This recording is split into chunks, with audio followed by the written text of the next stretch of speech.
오늘은 지난 새해맞이 특별 새벽기도의 둘째 날에 응답하시는 하나님이란 제목으로 은혜를 나누었었는데, 오늘은 본문을 창세기 35장 1절부터 5절을 중심으로 응답하시는 하나님 이되 특히 환난 날에 응답하시는 하나님이라는 제목으로 말씀을 나누려고 합니다.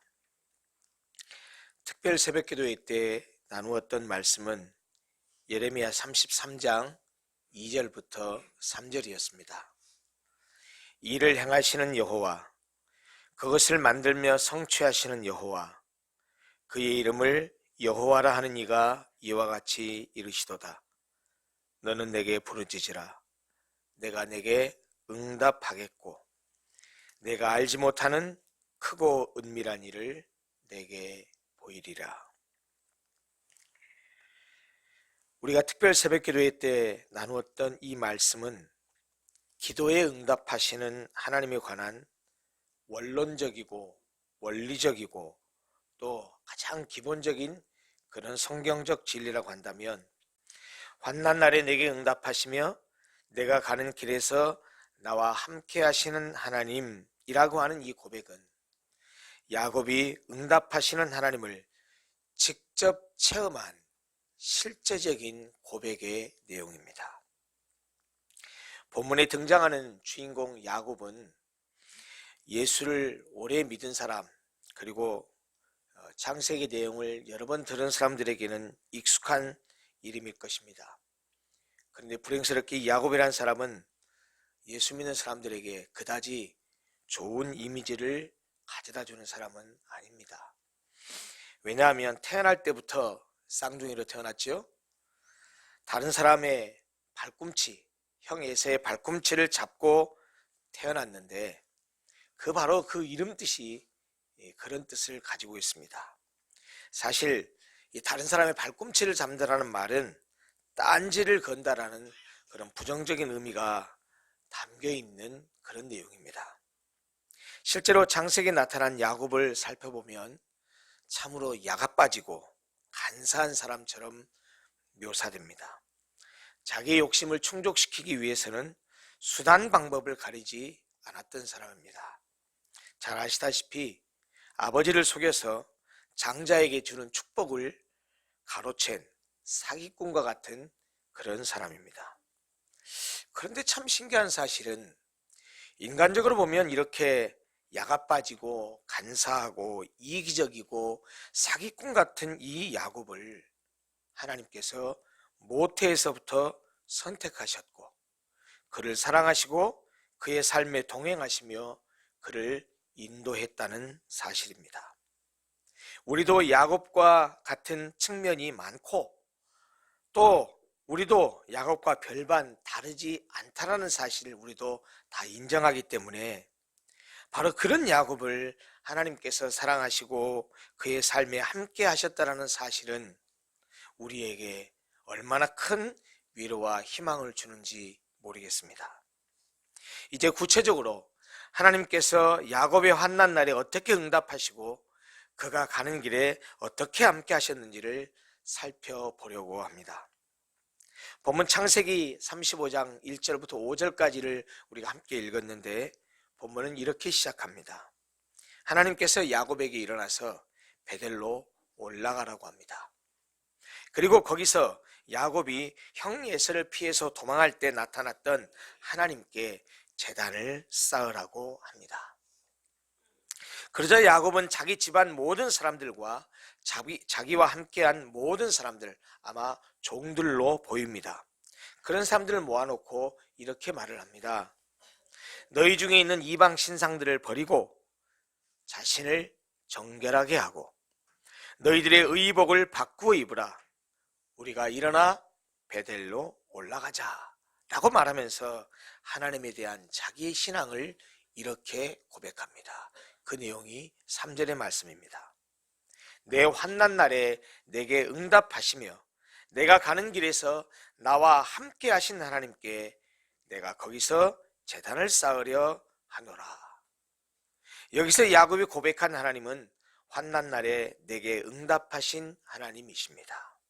여기서 고백한 야곱의 하나님은 내가 가는 길에 나와 함께 하신 하나님으로 고백됩니다. 환난이나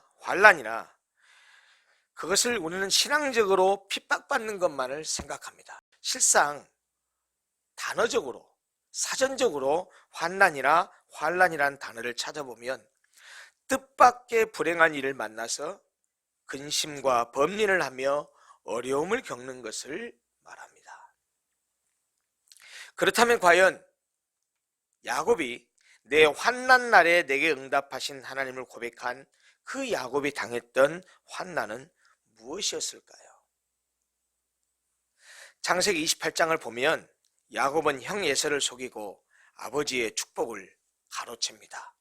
동생 야곱에게 속은 사실을 안 형 에서는 미움과 증오심에 동생 야곱을 죽여버리겠다고 합니다.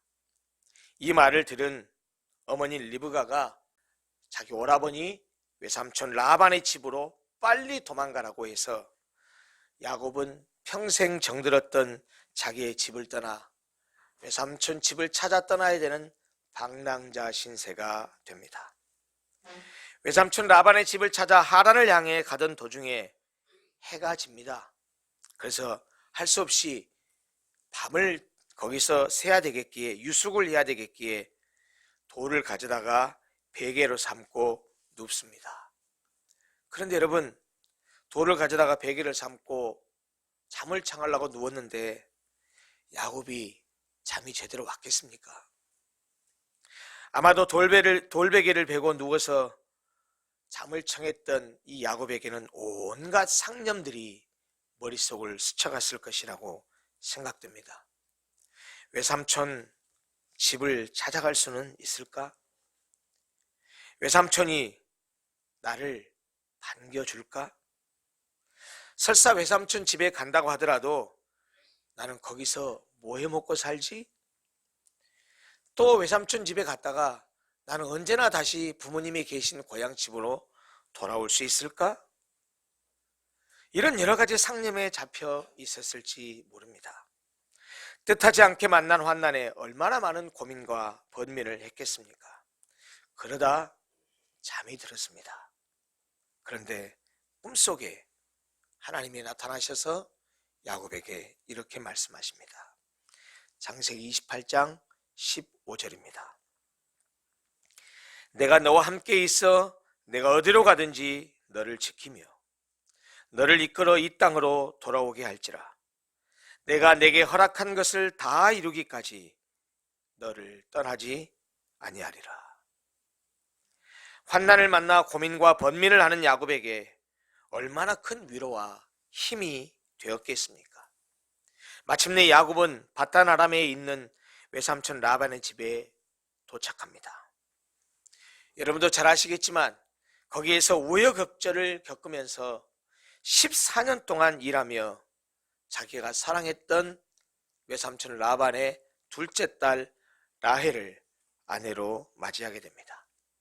더불어 라헬의 언니 레아도 라헬보다 먼저 아내로 맞이하게 됐고 그 이후에 서로 자녀를 많이 낳아서 이 야곱의 사랑을 받기 위해서 자기의 종을 야곱에게 아내로 주는 바람에 야곱은 라헬의 여종 빌하, 레아의 시녀 실바까지 아내로 맞이하게 돼서 20여 년 동안 외삼촌 라반의 집에서 속된 편으로 정말 힘들게 뼈 빠진 게 고생을 하면서 열심히 일합니다. 그리고 우리가 흔히 하는 말로 자수성가를 하게 됩니다. 창세기 30장 43절에는 그의 자수성가한 모습을 이렇게 묘사합니다. 야곱이 매우 번창하여 양떼와 노비와 낙타와 나귀가 많았더라. 이렇게 말하고 있습니다. 그런데 하나님의 도우심으로 자수성가한 야곱을 처가 식구들이, 즉 라반의 아들들이 질투를 합니다. 장인이나 처가 식구들의 안색이 예전과 다릅니다. 또다시 닥친 전혀 예기치 못한 환난이었습니다. 야곱은 고민하지 않을 수 없었습니다.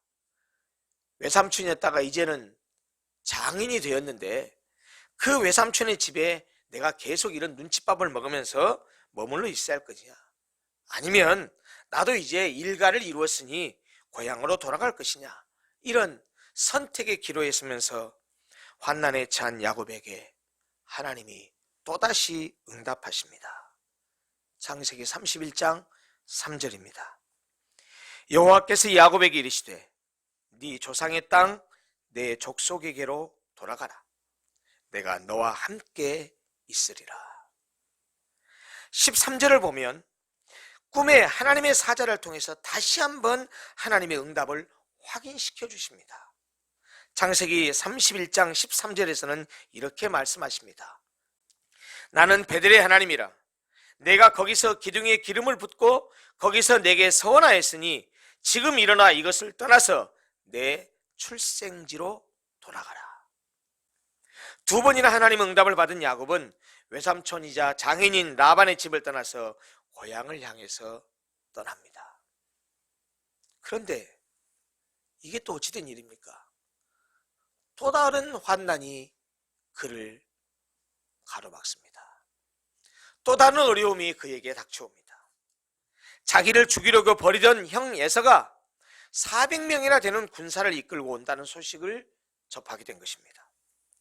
평생 동안 모은 재산을 가족들을 이끌고 고향을 찾아서 돌아오고 있는데 아버지 축복을 가로챈 자신에게 원한을 산 형 에서가 군대를 이끌고 온다는 소식을 들은 야곱이 또 얼마나 깊은 고민과 번민과 그리고 그런 어려움 속에 처하게 됐겠습니까? 야곱은 또다시 맞이한 환난의 순간에 하나님을 찾습니다. 하나님께 간구합니다. 그리고 자신의 모든 소유와 가족들을 야복강을 건너게 한 후에 혼자 남아서 사람의 모양을 하고 찾아온 천사와 씨름을 합니다. 천사가 야곱을 이길 수가 없자 허벅지 관절을 내리치죠. 그래서 나를 가게 해라. 그만해라. 나를 가게 해라. 그러는데 야곱을 떠나려는 그 천사를 붙들고 야곱이 이렇게 말합니다. 당신이 내게 축복하지 아니하면 절대로 가게 하지 아니하겠나이다. 천사의 모습으로 나타난 하나님이 야곱에게 이렇게 응답하십니다. 네 이름을 다시는 야곱이라 부를 것이 아니요 이스라엘이라 부를 것이니 이는 내가 하나님과 및 사람들과 겨루어 이겼음이라. 야곱의 이름이 바뀌어서 이스라엘이 되었습니다. 하나님과 겨루어 이겼다는 뜻입니다. 하나님께서 야곱의 이름을 이스라엘로 바꿔주신 것은 하나님과 겨루어 이긴 네가 왜 형 에서를 두려워하느냐 하는 그런 응답과도 같은 그런 말씀입니다. 실제로 야곱은 살기가 등등했었던 형 에서를 만나게 되지만 아무런 해를 당하지 않고 서로 얼굴을 어긋맞고 얼싸안으면서 화해하고 아주 아름답게 헤어지게 됩니다. 그런데 야곱에게 또 한 번의 환난이 다시 닥칩니다. 그에게는 4명의 아내에게서 낳은 12명의 아들 외에도 레아가 낳아준 외동딸 디나라고 하는 예쁜 딸이 하나 있었습니다. 그런데 디나가 세겜이라고 하는 성에서 성폭행을 당합니다. 분노한 야곱의 아들들이 그의 오라버니들이 세겜성 안의 남자들을 모조리 다 죽여버립니다. 그런데 그것은 매우 어리석은 짓이었습니다. 왜냐하면 야곱의 가족들은 그 지역의 외지인이었을 뿐만 아니고 숫자적으로 볼 때도 극히 소수였습니다.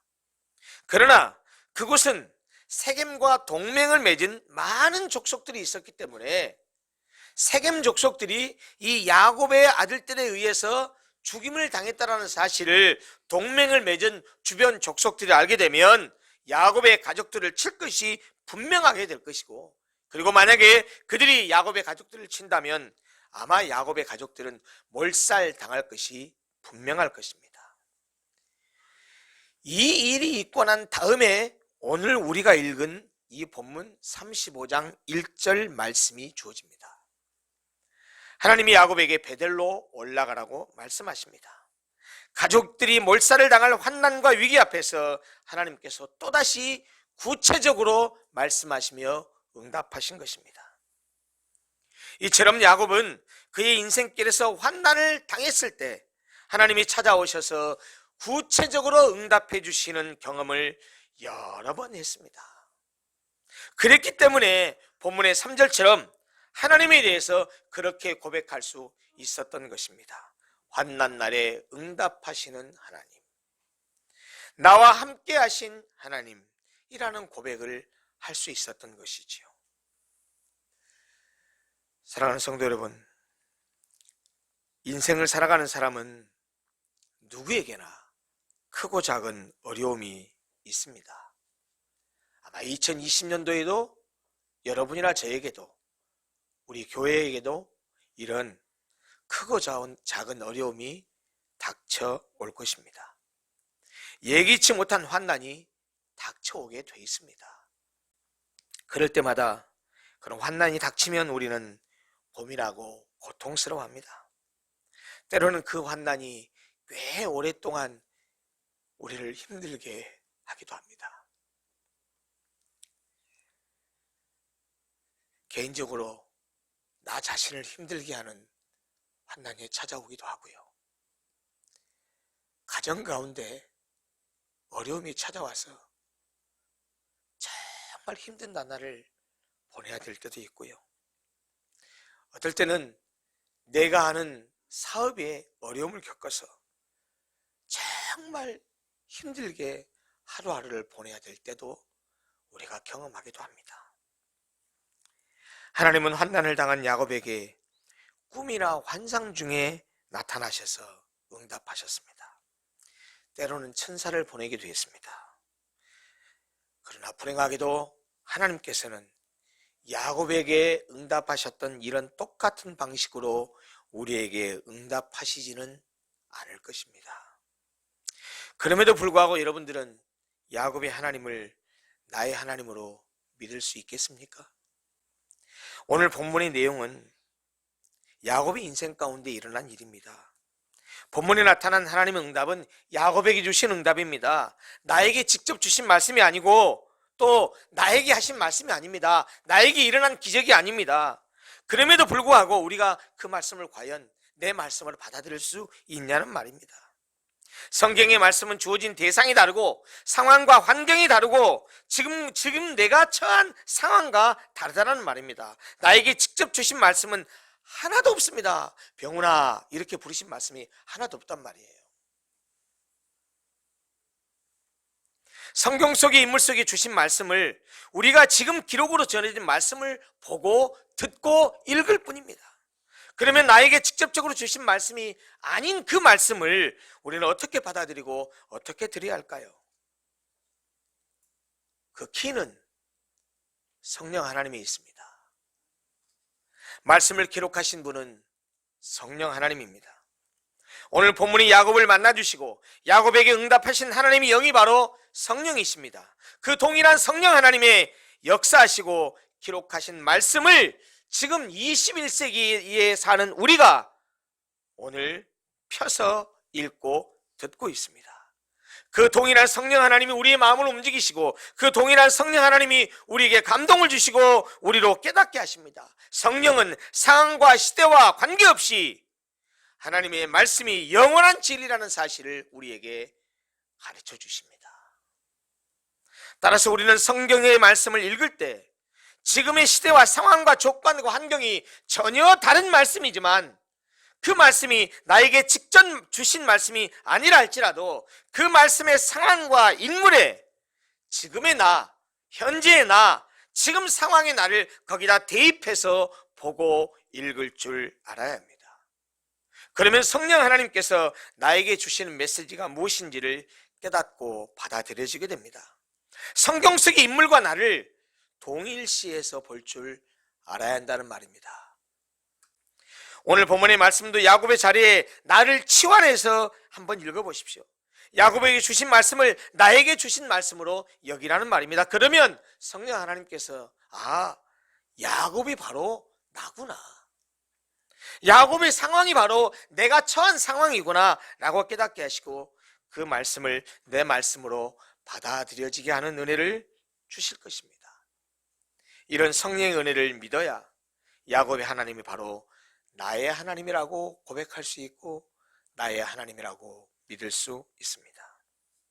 이런 은혜를 입으면 야곱에게도 응답하셨는데 하나님의 자녀인 나에게 응답하지 않겠는가? 나도 하나님의 아들인데, 내가 그 야곱의 자녀인데, 아브라함의 자손인데, 나는 그런 믿음을 갖게 되면, 그래, 야곱에게 이렇게 나타나셔서 응답하셨던 하나님이 나의 환난 가운데도 나셔서 나에게 응답하시고 내 문제를 해결해 주실 것이라고 하는 확신이 생길 것이라는 말입니다. 우리가 환난당하고 우리가 신음할 때 우리의 기도를 들으시고 우리의 기도에 응답하시고 우리를 도우신다라는 믿음이 생길 것입니다. 야곱의 환난에 응답하시는 하나님이라면 아들 예수를 희생시키시면서 우리를 자녀 삼으신 하나님께서 얼마나 우리에게 더 자상하고 치밀하고 세밀하고 확실하게 응답하시겠습니까? 물론 우리가 겪는 환난은 사람마다 다 다릅니다. 어떤 사람들은 경제적으로, 어떤 사람은 자녀 문제로, 어떤 사람은 가족과의 관계로, 어떤 사람은 직장에서, 어떤 사람은 사회성에서 여러 가지 문제로 우리가 어려움을 겪게 되기도 합니다. 이렇게 우리가 겪는 환난이 다양하듯이 하나님의 응답도 다양합니다. 어떤 경우에는 하나님이 우리에게 오는 환난을 미리 막아주시기도 합니다. 어떤 경우에는 환난이 오더라도 금방 그 환난이 물러가도록 해주시기도 합니다. 그런데 어떤 경우에는 욥처럼 감당할 수 없는 환난, 견딜 수 없는 환난을 주시기도 합니다. 자녀를, 재물을, 집안 자체를 완전히 쑥대밭이 되게 하고 완전히 전쟁에서 초토화되었듯이 그렇게 환난이 우리의 가정과 건강과 모든 문제에 휘몰아쳐서 그런 어려움을 겪도록 우리를 내버려 두시기도 한다라는 말입니다. 그런 환난보다 사실 우리를 더 힘들게 하는 것은 하나님께서 왜 우리에게 그런 어려움과 환난을 주시는지 이유를 알지 못할 때 정말 환난보다도 그것이 더 힘듭니다. 때로는 우리가 이해할 수 없는 응답을 주시는데 그 주신 응답이 내가 받아들일 수 없는 응답을 주시기도 합니다. 하나님께서 환난을 주시는 이유를 알 수가 없는 것이 우리를 더 힘들게 한다는 말입니다. 그러나 인간의 머리로는 상상할 수 없는 환난을 경험한 사람이 그것을 어떻게 받아들였는지, 또 하나님이 어떻게 응답하셨는지 간증하고 고백을 하는 것을 들어보는 것은 우리에게 매우 유익이 됩니다. 그 구체적인 성경의 간증과 고백이 오늘 우리가 본 창세기 35장 3절에 있는 야곱의 고백입니다. 내 환난 날에 내게 응답하시며 내가 가는 길에서 나와 함께 하신 하나님이라는 야곱의 고백 말입니다. 찬송가의 여왕으로 알려져 있는 파니 제인 크로스비 여사라는 사람이 있습니다. 이 사람은 아이작 왓츠, 찰스 웨슬리와 함께 20세기 작가 중 가장 많은 찬송가를 작사한 음악가 중에 한 사람입니다. 현재 우리 찬송가에도, 이 찬송가에도 파니 제인 크로스비 여사가 작시한 찬송가가 22곡이나 수록되어 있습니다.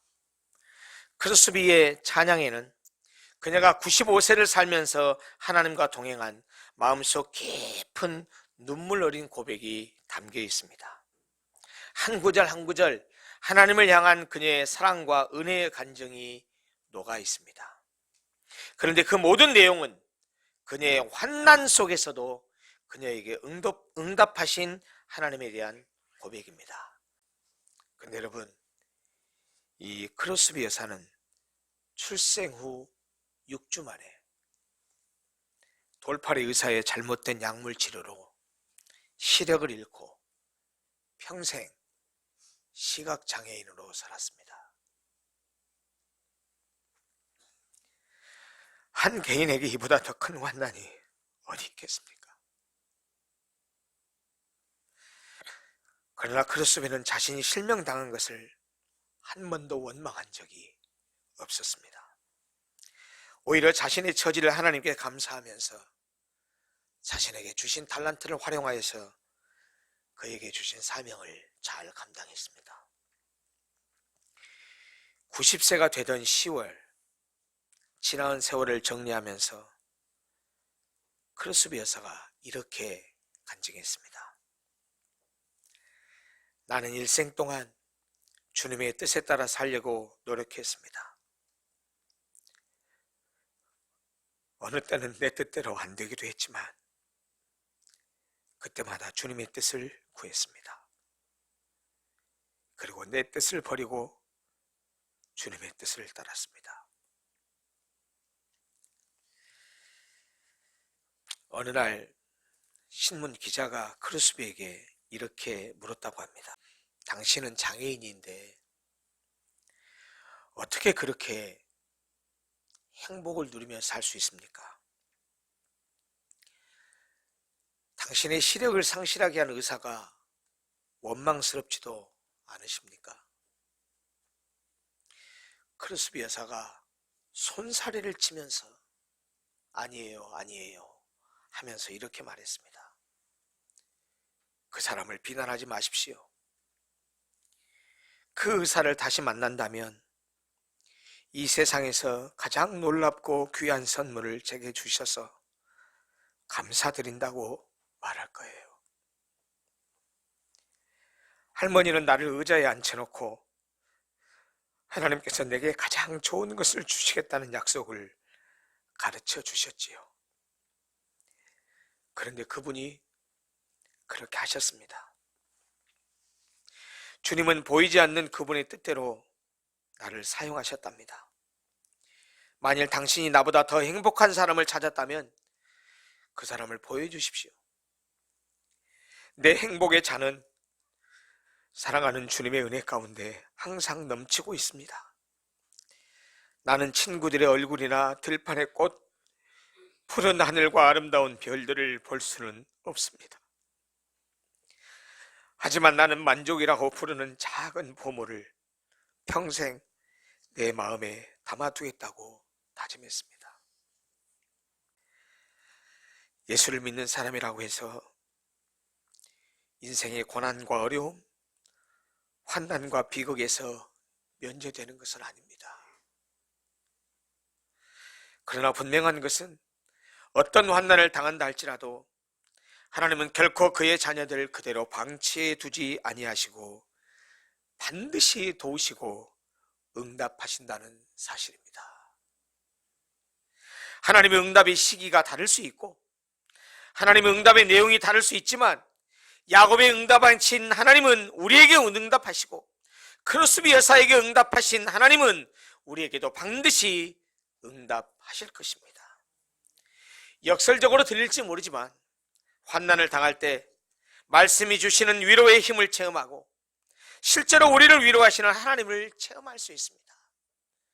평안하다, 평안하다, 평안하다. 모든 것이 넘치고 모든 것이 부족함이 없을 때 하나님의 은혜와 하나님의 위로와 하나님의 그 은혜를 체험하기가 어렵습니다. 다 제 잘난 맛에 살니까요.